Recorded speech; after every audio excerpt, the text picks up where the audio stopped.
especially for people who don't live in Europe and need to be able to learn about what's going on in Ukraine. My question is, have you ever come across an enemy combatant in the front lines? And if so, have you also ever been injured?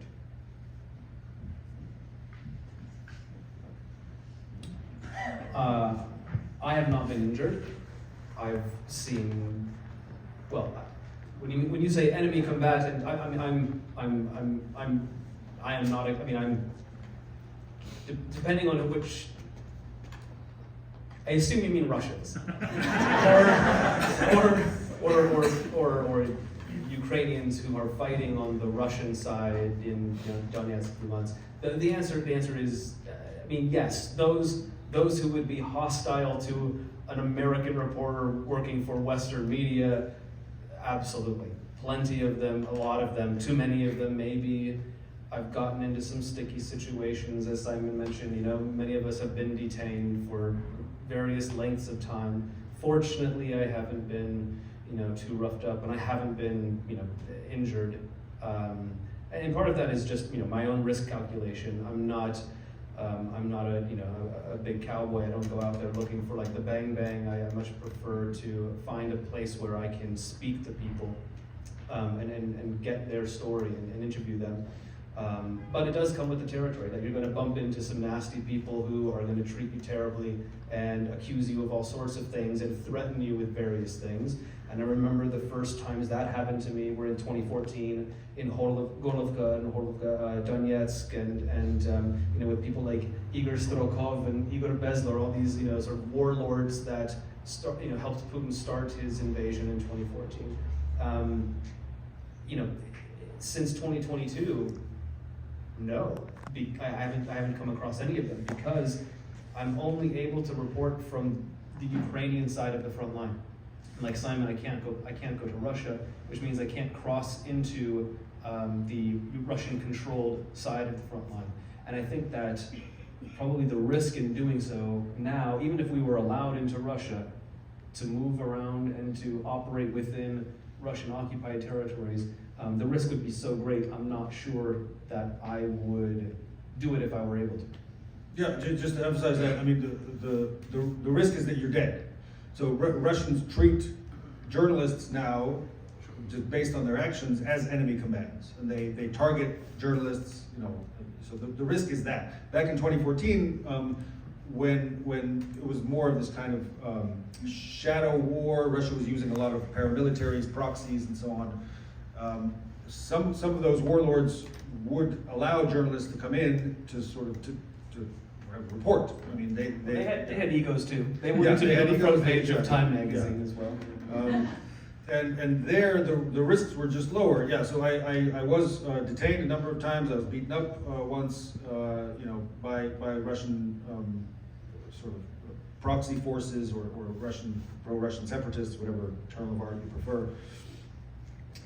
But those risks were pretty vanilla compared to today. So today it's just too dangerous to even think about approaching Russian forces because they'll just kill you. The risk of that is very high.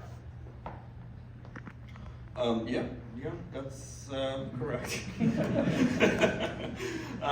You're not gonna see any cars with a big press printed on them on the roof, or on the side, or blue jackets even at this point close to the front line, because you're becoming a target for an FPV or for whatever. As for enemy combatants, Russians, I only interviewed, photographed people who were already taken prisoners, both kind of shortly after they've been taken prisoners in detention centers and kind of during the exchanges on the way back to Russia, kind of in the buses. And I've spoken with some of them.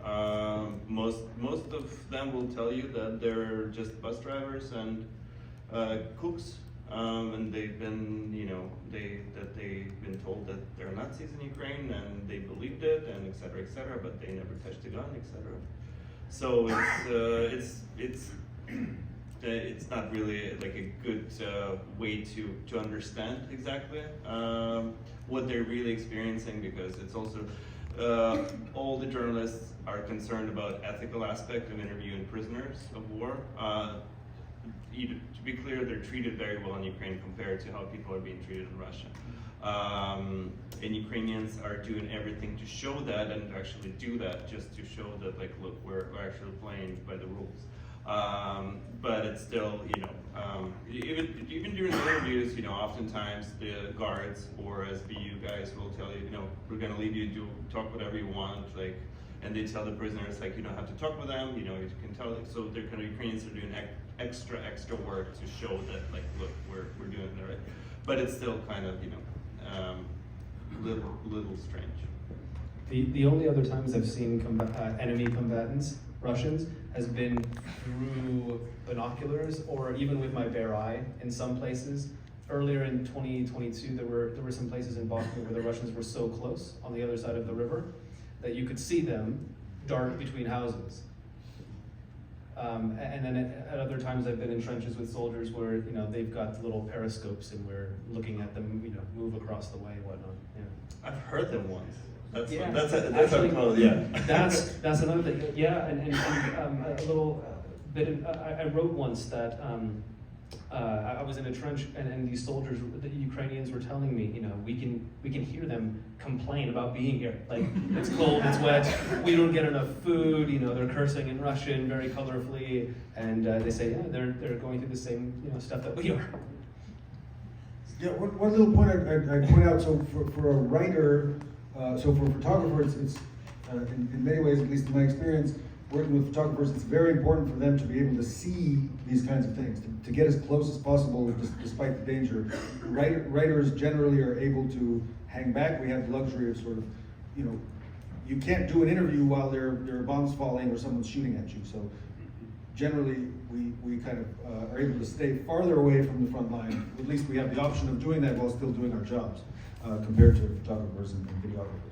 A good editor once told me, no dead journalist has ever filed a story. And so, it was his way of saying you don't need to chase after the shooting at the front line.